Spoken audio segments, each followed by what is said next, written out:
오늘 성경 말씀 읽어봤는데 성경 말씀이 굉장히 무슨 아웅처럼 전혀 알아들을 수 없는 말들이 쓰여져 있죠, 여러분.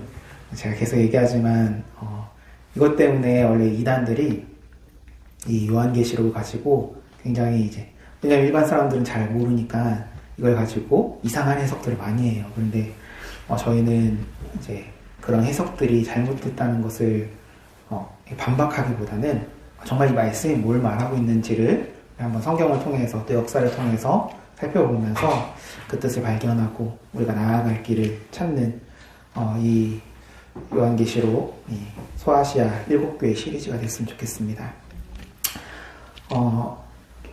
지도 보시면 오늘은 소아시아 7교회 중에 두아디라 교회에 대해서 좀 살펴보려고 합니다.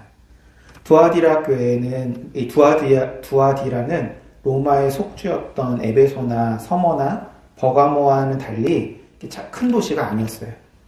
그런데 알렉산더 대왕이 죽고 난 다음에 그리스 제국이 분할이 되어서 여러 왕국으로 나눠지게 되는데 그때 이 두아디라는 셀레우코스 왕조가 다스리는 지역에 편입되게 됩니다. 편입될 당시만 하더라도 이곳은 소수의 사람들이 농업이나 목축업을 하는 그런 작은 마을에 불과했어요.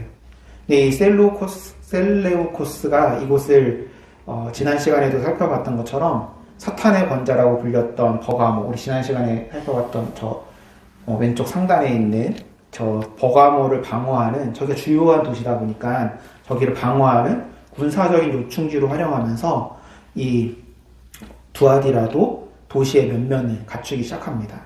여러분, 우리 동두천도 이 북한의 침공으로부터 서울을 방어하기 위해서 미군 부대를 비롯한 여러 군부대가 배치되면서 형성된 군사도시잖아요.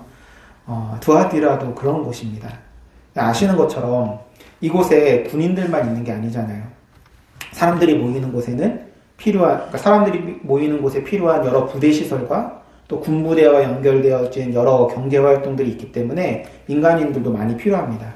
그렇게 자연스럽게 여러 상인들이 유입되어서 도시가 성장되어다가 BC 133년에 버가모처럼 마지막 왕이 죽을 때 모든 정권을 로마에 넘기면서 로마에 편입되게 되었습니다. 로마도 전략적으로 여기에다가 마게도냐인과 디아스포라 유대인, 그러니까 다른 곳에 있었던 다른 지역에 살던 사람들을 이쪽으로 옮긴 거예요. 마게도냐인과 디아스포라 유대인. 디아스포라 유대인은 유대인들이 이 예루살렘을 떠나가지고 헬라 지역에 퍼져서 살고 있었던 이 사람들을 다 모아다가 이곳에 강제로 이주시켜서 살게 한 겁니다. 그렇게 유대인의 비중이 높아지면서 유대인 특유의 이 장사꾼 기질로 인해서 도시는 양모나 세마포, 의류, 염료, 피역과 같은 섬유 산업이 발달한 상업도시로 바뀌게 되어집니다. 그렇게 상업도시가 되면서 생겨난 것이 조합, 길드였고 그들은 두아디라의 모든 분야에 영향을 끼치는 강력한 집단으로 성장하게 되어집니다. 현재 이곳은 아키사르라고 불리는 약 10만 명 정도가 거주하는 도시로 이슬람 국가의 땅입니다. 그래서 예전에 교회 건물들이나 기독교 유적들은 전부 다 파괴되거나 폐쇄가 되었습니다. 사진을 보시면 두아디라 교회의 터 사진입니다. 다 부서지고 이렇게 조금 돌덩이 남아져 있는데 이게 지금 예배당 터예요. 사진의 왼쪽 상단에 보면 둥근 형태로 되어져 있는 그쪽이 바로 제단이 있었던, 제단이라고 한다면 이런 걸 말하는 거예요. 제단이 있었던 곳인데 이 제단이 어디를 향해 보고 있냐면 예루살렘을 향해 보고 있었다고 해요. 그러니까 신전을 개조해서 만든 예배당을 제외하고는 대부분의 제단은 예루살렘을 향해서 하나님을 바라보며 예배한다, 그런 의미로 그렇게 만들었다고 합니다. 이건 재밌는 사실이 있는데 이슬람이 이 기독교가 이렇게 교회를 세웠던 이 지역에 이슬람이 들어오면서 이슬람이 교회를 자기네 신을 섬기는 이슬람 사원으로 이렇게 바꾸면서 이 제단의 위치를 15도 정도를 튼다고 해요. 왜 틀었냐면 그 방향을 자신들이 섬기는 그 신이 있는 메카를 향하기 위해서 그 제단을 돌린다는 거예요. 굉장히 그냥 이런 것도 그냥 아무 의미 없이 하는 게 아니라 그렇게 한 정도로 중요한 의미를 둔다는 겁니다. 여하튼 간에 두아디라 교회는 이렇게 전부 다 파괴되고 현재는 없어진 교회가 되고 말았습니다. 그럼 성경에 이곳 출신, 이 두아디라 출신의 한 여인이 등장을 하게 됩니다. 바로 자주장사 루디아. 사실 루디아는 이름이 아니고 루디아 지역의 여인이라는 뜻이는데 사람들이 그냥 편하게 루디아라고 부르는 거예요. 뭐 안성때 이렇게 부르듯이 루디아라고 이렇게 부르는 게 그겁니다. 바울이 복음을 전하기 위해서 빌립보에 도착한 다음에 수일이 지나도 말씀을 전할 이 예배당을 찾지 못해 회당을 찾지 못했던 거예요. 그러다 어느 날 그날도 예배당을 못 찾아서 강가로 나갔는데 거기 한 여인들의 무리를 만나게 됐고 그들에게 복음을 전했을 때 받아들였던 여자가 바로 이 두아디라 출신의 루디아였습니다. 말씀 읽어보면 두아디라시에 있는 자색 옷감 장사로서 하나님을 섬기는 루디아라 하는 한 여자가 말을 듣고 있을 때 주께서 그 마음을 열어 바울의 말을 듣게 하신지라. 여러분 섬유업이 발달한 두아디라 출신답게 루디아는 옷감 장사라고 했었는데 그녀가 취급했던 이 자색 옷감이라는 게 당시에는 굉장히 고가의 옷감이었다고 해요. 그 얘기는 그녀의 고객들이 대부분은 물질적으로 풍족하거나 아니면 높은 지위에 있는 사회의 지도층이었다는 얘기입니다. 그런 그들이랑 그런 사람들이랑 이제 친분의 관계에 있기 때문에 루디아 역시 이 빌립보라는 지역에서 적지 않은 영향력을 끼치는 그런 중요한 사람 중에 하나였을 것이라고 생각되어집니다.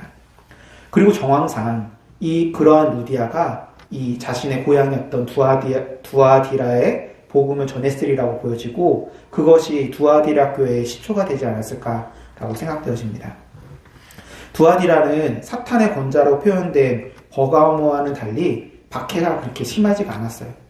지난주에 살펴본 버가모 교회는 굉장히 엄청난 이 박해를 당하면서 많은 사람들이 배교까지도 하는 그런 일들이 벌어졌었는데 여기에는 그렇게 심하지가 않았어요. 하지만 이곳에도 티림나스라고 하는 수호신을 섬기고 있었는데 그 신전 자체가 이 조합의 근거지. 여기가 상인 조합이 강력한 힘을 갖고 있었다고 했잖아요. 상인 조합의 근거지가 됐고 조합 활동과 신전 제사가 여러모로 밀접하게 연결이 되어 있었다고 합니다. 특히 제삿날과 그러니까 신한테 드리는 제삿날과 갯날 이 상인들이 모여가지고 회합하는 그런 날과 같았고 그 날에는 신전에 모여서 다 술을 마시고 또 우상에게 그러니까 이 티림나스에게 바쳤던 재물 고기를 먹고 또 신전의 여사제들과 행음하는 등 문란한 행위들을 했다고 합니다. 그러한 행위들을 통해서 일종의 강력한 네트워크가 형성되었고 사람들은 그곳에서 먹고 살려고 한다면 그러한 티림나스의 신을 섬기는 모임에 참여할 수밖에 없었다고 하는 거예요. 그럼에도 불구하고 두아디라 교회는 어떤 교회였느냐? 믿음을 잘 지킨 교회였다는 겁니다. 주님께서도 그러한 두아디라 교회를 칭찬하십니다. 내가 내 사업과 사랑과 믿음과 섬김과 인내를 아노니 내 나중 행위가 처음 것보다 많도다. 여러분 에베소 교회는 시간이 지나면서 점점 사랑을 잃어버리고 안 좋아졌어요. 그런데 두아디라 교회는 오히려 더 사랑하고 더 믿고 더 섬기고 인내하는 교회였다는 얘기예요. 신전제사에 참여하지 않으면 왕따를 당하는 그런 곳에서 사회 시스템과 충돌하면서도 신앙을 지켜온 거예요. 그것도 단지 버티면서 지킨 정도가 아니라 처음보다 더 깊어졌다는 거예요. 그리고 그렇게 사는 그들로 인해서 세상에 영향을 받았겠죠. 그래서 한 전승에 의하면 한때는 두아디라 사람의 3분의 1 정도가 기독교인이 되었을 때도 있었다고 전해집니다. 당시의 사회 분위기 속에서 보자면 정말 놀라운 일이 아닐 수가 없는 거예요. 그러면 도대체 이 두아디라 교회의 문제점은 무엇이었을까? 오늘 말씀을 보면 두아디라 교회에 이세벨이라 하는 여자가 등장하게 됩니다. 그녀는 단순한 여자가 아니었어요. 자칭 선지자라는 사람이었습니다. 여러분 자칭 선지자라는 말은 나름대로 사람들을 설득할 수 있는 무슨 특별한 능력이 있었다는 뜻이에요. 그런 그녀에게 두아디라 교회 성도들이 설득을 당했고 그녀의 가르침을 받아들이게 된 것입니다. 여러분 그것이 문제예요. 그러나 내게 책망할 일이 있노라. 자칭 선지자라 하는 여자 이세벨을 내가 용납함이니 그가 내 종들을 가르쳐 꾀어 행음하게 하고 우상의 재물을 먹게 하는도다. 이 이세벨의 가르침으로 두아디라 교회는 크게 두 가지 잘못을 범하게 됩니다. 첫 번째는 행음이고 두 번째는 우상의 재물을 먹는 것. 그러니까 이 두 가지가 무너진 것을 볼 때, 지금 이 두아디라 교회가 범했던 잘못 두 가지를 볼 때, 이세벨도 지난 시간에 언급했던 영지주의에 속한 이단이라고 볼 수가 있는 거예요. 육체는 악하고 영은 선하다라는 이원론의 입장에 따라서 하나님을 믿고 있으면 육체적으로 행하는 것은 죄가 되지 않는다. 구원은 영으로 받는 거지 몸으로 받는 게 아니다. 그러니까 몸은 어떻게든 상관없고 영은 다른 표현을 한다면 정신은 마음이 생각이 선하면 된다. 이런 이상한 논리를 가르친 거예요. 지금 근데 제가 말했던 이 얘기를 지금 이 시대의 이단들도 똑같이 얘기해요. 조금 용어를 바꿔서 할 뿐이지 지금 이 논리로 얘기하는 거예요. 우리 영으로 구원받는 거지 몸으로 구원받는 거 아니지 않냐. 그러니까 마음대로 살아도 된다. 마음만 생각만 잘 믿고 선하면 된다. 그런데 이러한 이세벨의 가르침에 신앙과 삶의 문제 사이에서 갈등하고 있었던 두아디라 교회 성도들이 솔깃한 거예요. 아니 장사를 하려고 하거나 취업을 하려고 해도 그들이 만든 조합에 들어가야 하고 같이 고기를 먹고 술도 마시고 은밀한 행위도 하면서 즐겨야 하는데 그걸 거부하기가 쉽지가 않았단 말이에요. 모르긴 몰라도 두아디라 교회 성도들 안에 이미 세상과 적당히 타협하면서 사는 이들이 있었을 것이고 자신의 의지와 상관없이 벌어진 일들로 인해서 죄책감을 느끼면서 힘들어하는 이들도 있었을 것이고 어떤 이들은 그럼에도 불구하고 신앙을 잘 지켜왔지만 그렇게 사는 것이 너무 무거운 짐처럼 느껴지는, 다시 말해서 그리스도인으로 세상을 사는 것이 멍해처럼 느껴지는 사람들도 있었을 것입니다. 그러니 이세벨의 가르침이 솔깃한 거예요. 더욱이 이세벨이 어떤 존재냐면 선지자예요. 어떤 특별한 능력을 행하는 선지자인 까닭에 더 쉽게 그녀의 가르침을 받아들인 것입니다. 예전에 사역했던 교회의 한 권사님이 어느 날 귀신이 들린 거예요. 그분을 위해서 매일 저녁에 담임 목사님이랑 성도들이 함께 모여서 기도를 하고 그랬는데 어느 날 이분이 정신을 차리신 권사님이 자신이 왜 그렇게 됐는지에 대해서 말씀을 해주시는 거예요. 그 교회에는 오랫동안 신방 전사님을 하시던 어떤 전도사님이 계셨는데 제가 거기에 부임할 때에는 이미 교회를 떠나고 없었어요. 그런데 교회를 떠났으면서도 계속 성도들을 따로 만나고 있었던 거예요. 뒤에서. 그 전도사가 사람들의 말에 의하면 소위 예언하는 능력이 있었다고 합니다. 그 전도사가 이 권사님에게 접근해서는 권사님이 말하지 않았었던 자신의 과거의 이야기, 특히 어머니가 무당이었다는 얘기 등을 꺼낸 거예요. 이거는 이 권사님 부끄러운 그런 과거여서 말하지 않고 감추고 있었던 건데, 이 전도사가, 예언하는 능력이 있는 전도사가 와가지고는 그걸 막 얘기했다는 거예요. 그러니까 권사님 입장에서는 깜짝 놀랐고, 그 전도사의 말을 신뢰하게 됐다는 거예요. 근데 이 전도사가 담임 목사님에 대해서 권사님에게 안 좋은 얘기를 막 하는 거예요. 그것도 다 거짓말, 사실이 아닌 얘기들을 권사님한테 하는 거예요. 그런데도 이 권사님은 그 전도사의 말을 다 믿었다고 해요. 그런 권사님에게 이 전도사가 뭐라고 했냐면, 당신이 기도하지 않으면 당신 어머니에게 붙었던 그 귀신이 당신 딸에게도 들어갈 거라고. 어마어마하죠. 이 저주와 같은 예언을 하면서 이 권사님에게 100일 철야 기도를 하라고 했고, 그렇게 기도하던 중에 악한 영이 이 권사님에게 들어가게 된 거예요. 결국에는 온 교회 성도들이 함께 기도하면서 권사님이 잘 회복되게 됐습니다. 여러분, 이 권사님이 그 이상한 전도사의 말을 믿은 이유가 뭐예요? 예언이라고 하는 특별한 능력을 경험하는 순간 그냥 그 전도사의 말에 권위를 부여하고 절대적으로 신뢰하게 된 거예요. 요즘 예능 프로그램 중에 무당들이 나와서 이름이랑 생년월일만 가지고 그 사람의 현재 과거를 맞추는 그런 소름 끼치는 프로그램이 나왔잖아요. 정말 세상에 끝이 온 것 같아요. 여하튼 간에 거기서도 보면 앞으로 되어질 일, 미래를 말하기 전에 뭘 먼저 해요? 과거에 벌어진 일, 현재의 상태를 맞추는 거래요. 그게 정확하게 맞으면 맞을수록 막 거기 패널들이 막 리액션, 놀라는 리액션 하잖아요. 그리고 이어지는 반응이 뭐예요? 그 무당의 말, 특히 앞으로 벌어질 일들에 대한 예언을 절대 신뢰하게 되는 거예요. 보니까 막 패널들이 어디다 투자하면 될까요? 이런 거 물어보고 그러더라고요. 지금 두아디라 교회도 그렇게 이세벨에게 넘어갔던 거예요. 그런 이세벨에게 주님께서 이렇게 말씀하십니다. 또 내가 그에게 회개할 기회를 주었을 때 자기 음행을 회개하고자 하지 아니하는도다. 여러분, 회개할 기회를 주었지만 회개하지 않았다는 거예요. 이미 이세벨은 돌아올 수 없는 상태였다고 보여집니다. 말씀을 자세히 읽어보면 두아디라 교회 성도들에게 세상과 타협하고 죄책감을 덜어낼 수 있는 앞에 얘기했던 그 논리를 제공한 것뿐만이 아니라 이세벨 자신이 그러한 삶의 중심으로 들어갔고 뿐만 아니라 다른 일들도 그렇게 살라고 끌어들였던 것을 알 수가 있습니다. 볼지어다 내가 그를 침상에 던질 터이요 또 그와 더불어 간음하는 자들도 만일 그의 행위를 회개하지 아니하면 큰 환난 가운데 던져지고. 여러분, 침상에 던진다에서 침상이라고 번역된 헬라어 단어 클레네는 세 가지 뜻을 가지고 있습니다.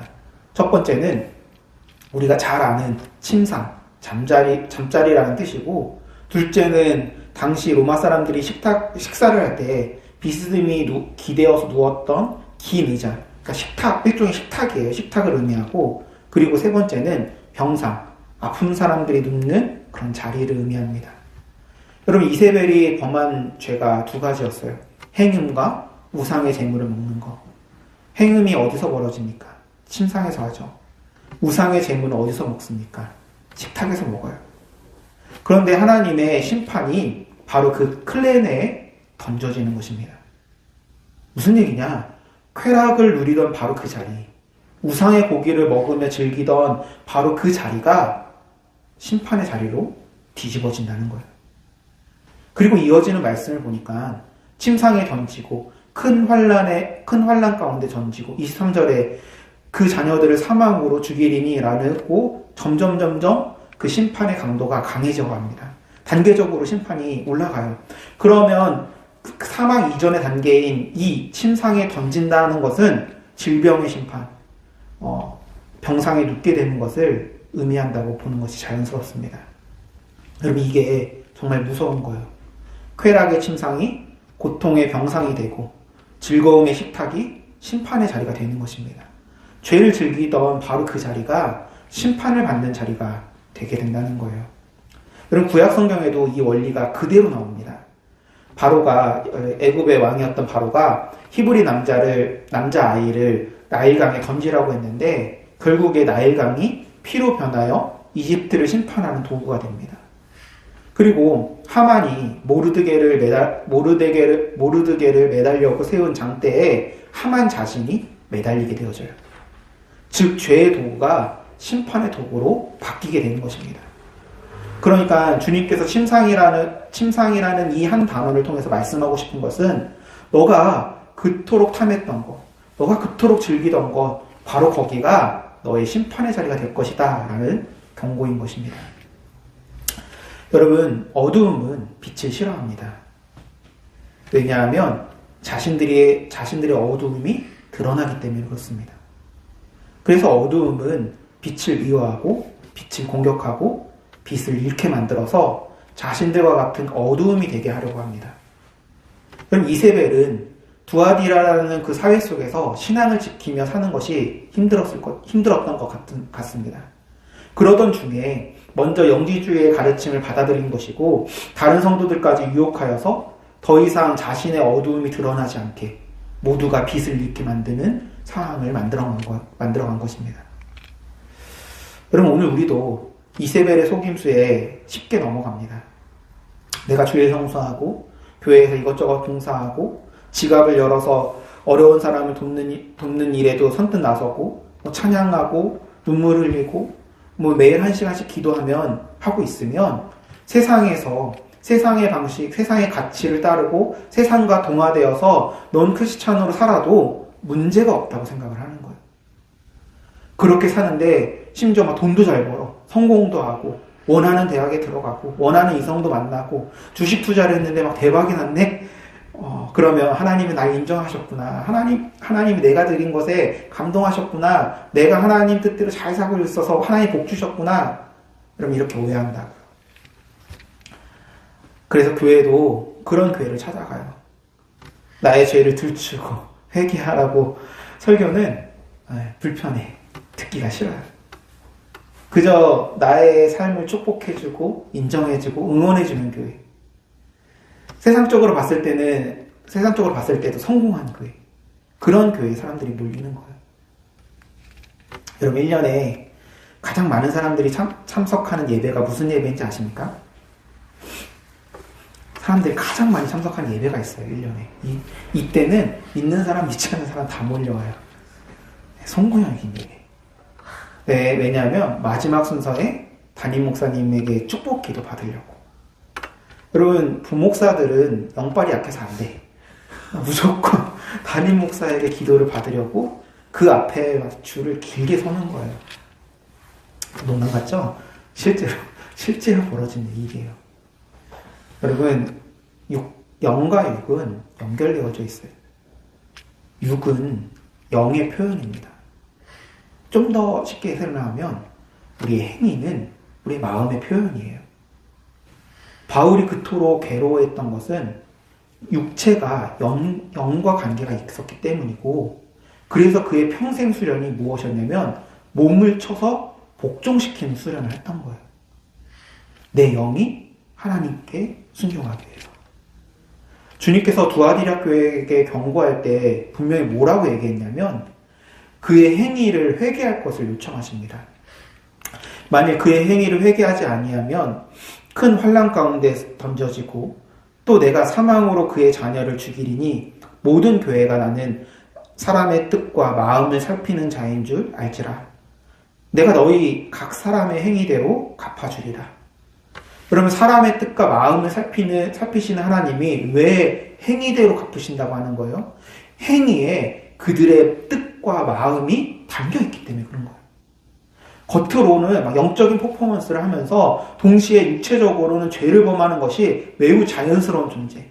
신앙과 삶이 분리될 수 있다고 속인 이세벨의 논리에 두아디라 교회가 넘어가고 만 것입니다.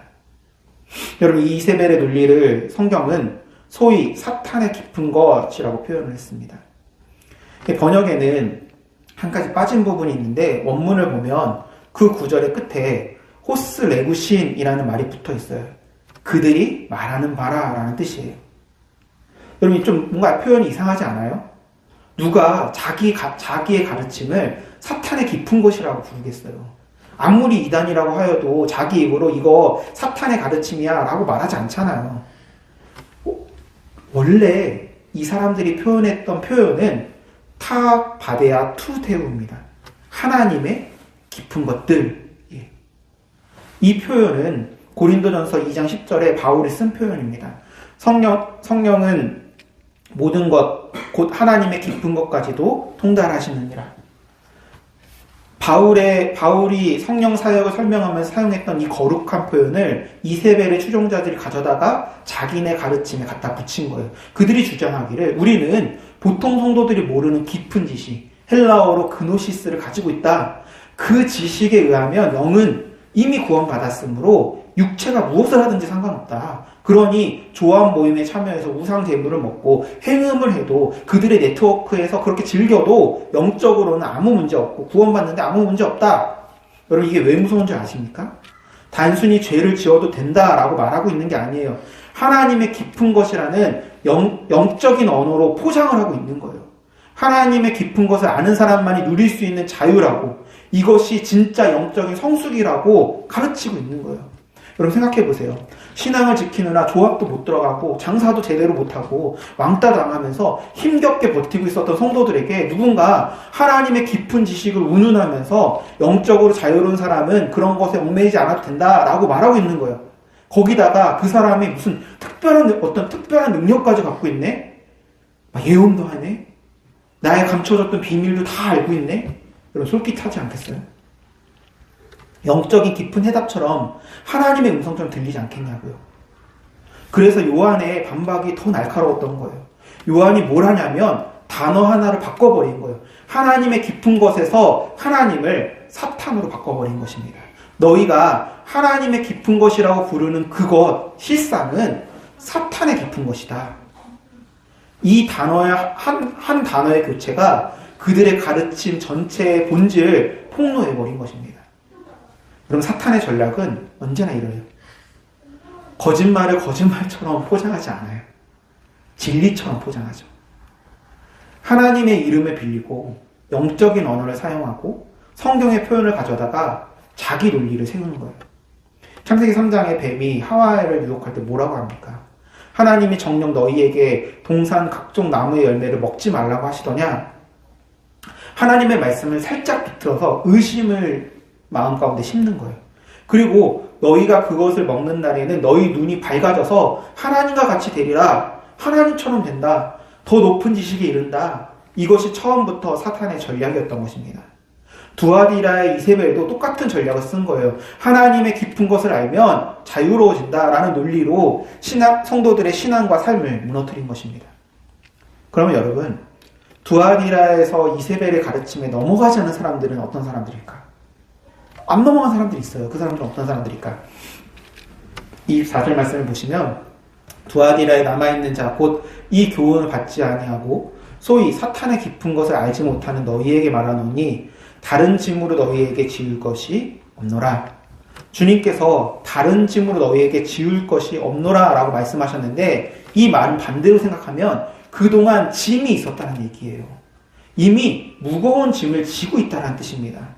조합에 들어가지 않으면 장사도 안 되고 취업도 안 되고 왕따 당하는 도시에서 여러분 신앙을 지키는 것 그거 자체가 짐이었다는 얘기예요. 그런 모두가 신전에 모여서 먹고 마시고 즐기는데 혼자 빠져 있는 거. 거래처에서 당신 왜 하나? 라고 물을 때 거절하는 거. 가족들이 좀 현실적으로 살아라 라고 말할 때 버티는 거. 그 하루하루가 짐이었을 것입니다. 그런데 주님께서 그 짐을 모르셨을까요? 아니요, 아셨어요. 다 보고 계신 거예요. 그래서 다른 짐을 지우지 않겠다라고 말씀하십니다. 그 말씀 안에 주님의 마음이 있는 거예요. 너가 얼마나 무거운지 안다. 너 짐이 얼마나 무거운지 안다. 너가 얼마나 힘들었는지 안다. 그 짐만으로도 충분하다. 여러분 여기서 우리가 놓치지 말아야 될 것이 있어요. 이세벨은 사람들로 하여금 그 짐을 내려놓게 해주었다고 합니다. 내려놓게 해주겠다고 합니다. 영적으로 자유로운 사람은 그런 것에 얽매이지 않다라고 하면서 짐을 내려놓게 한 거예요. 그런데 주님은 뭐라고 하십니까? 짐을 내려놓으라고 하지 않으셔요. 대신에 다른 짐을 더 지우지 않겠다라고 하십니다. 이 차이가 중요해요. 이세벨은 짐을 없앤 거예요. 그런데 그 짐을 없애는 방법이 뭐냐면 신앙과 삶의 경계를 허물어 버리는 것이었어요. 주님은 짐을 인정하셨어요. 그리고 그 짐을 지고 있는 우리를 향한 마음은 더 무겁게 하는 것이 아니라 당신께서 함께 지시겠다는 겁니다. 수고하고 무거운 짐진 자들아 다 내게로 오라. 내가 너희를 쉬게 하리라. 나는 마음이 온유하고 겸손하니 나의 멍에를 메고 내게 배우라. 그리하여 너희 마음이 쉼을 얻으리니 이는 내 멍에는 쉽고 내 짐은 가벼움이라. 사랑하는 여러분, 주님의 멍에는 쉽고 가볍다는 말이 짐이 없다는 뜻이 아닙니다. 멍에가 있어요. 짐이 있어요. 그리스도인으로 세상을 살아간다는 거 그거 분명히 짐이에요. 그런데 그 짐을 나 혼자 지는 게 아니라 주님께서 함께 지시기 때문에 함께 지시겠다는 거예요. 함께 지시기 때문에 그 짐이 쉽고 가볍다는 거예요. 할렐루야. 다시 19절 말씀 읽어보면 내가 내 사업과 사랑과 믿음과 섬김과 인내를 하노니 내 나중 행위가 처음 것보다 많도다. 내 나중 행위가 처음 것보다 많도다. 이 말씀이 오늘 설교의 제목입니다. 초과해서 일하고 초과해서 사랑하고. 처음보다 나중이 더 많아요. 시간이 지날수록 더 사랑하고 더 믿고 더 섬기고 더 인내하는 거예요. 근데 여러분 이상하지 않아요? 아까 앞에서 말씀드렸잖아요. 조화합에 안 들어가면 장사 안 되고 사회에서 왕따 당하는 그런 도시에서 신앙을 지키는 거 그거 자체가 엄청난 짐이라고요. 그런데 그 짐을 지면서 오히려 처음보다 더 많이 사랑하고 더 많이 섬긴다? 보통은 반대잖아요. 힘들면 지치고 지치면 줄어들잖아요. 처음에 예수님을 만났을 때 그 간격, 그 뜨거움이 시간이 지날수록 식어지고 현실의 벽에 부딪히면서 적당히 하자. 이 정도면 충분하지. 이 정도면 됐지. 이렇게 되는 게 자연스러운 거잖아요. 에베소 교회가 그랬어요. 처음 상을 다 잃어버렸단 말이에요. 그런데 두아디라 교회는 반대의 길을 걷는 거예요. 처음보다 나중에 더 많은 거예요. 도대체 왜? 어떻게 그것이 가능했을까? 여러분, 짐을 지면서도 기쁜 경우가 있어요. 짐을 지는데 막 기뻐. 어떤 경우냐면 부모가 아이를 업고 가는데 아이가 무겁다고 안 업어요.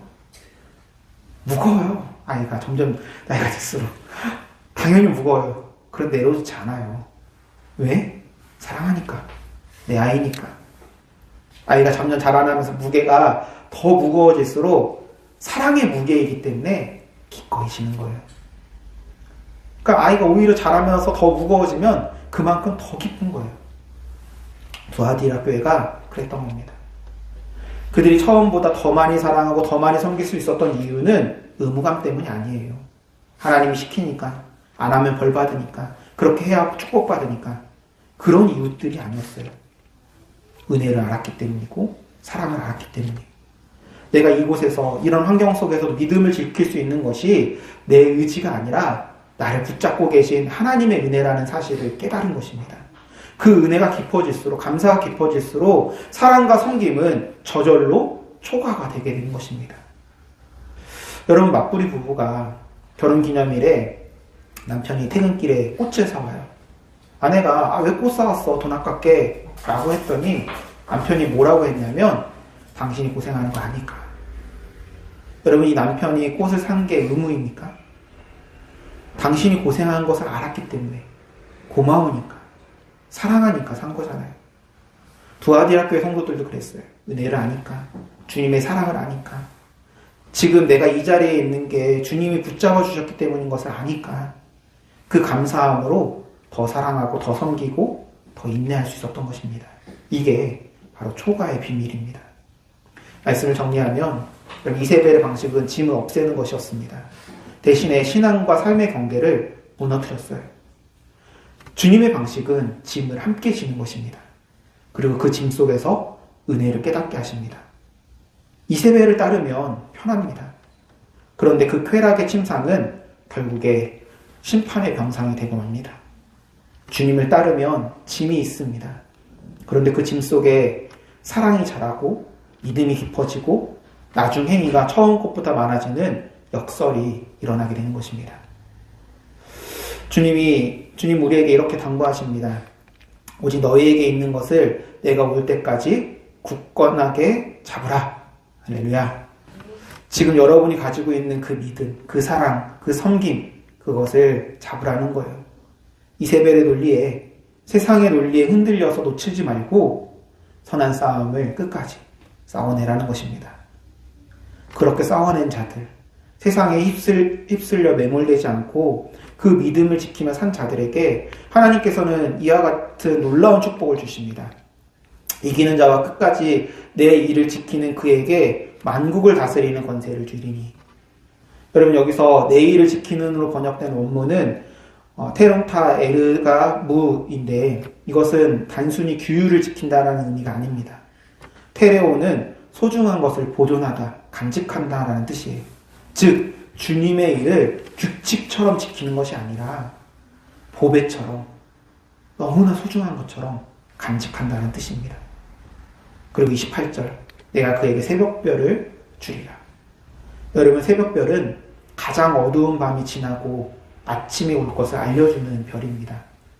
지금 두아디라의 밤이 아무리 어둡고 조합의 압력이 아무리 거세도 이세벨의 유혹이 아무리 달콤해도 밤이 지나면 새벽이 오듯이 주님께서 반드시 우리에게 오실 줄로 믿습니다.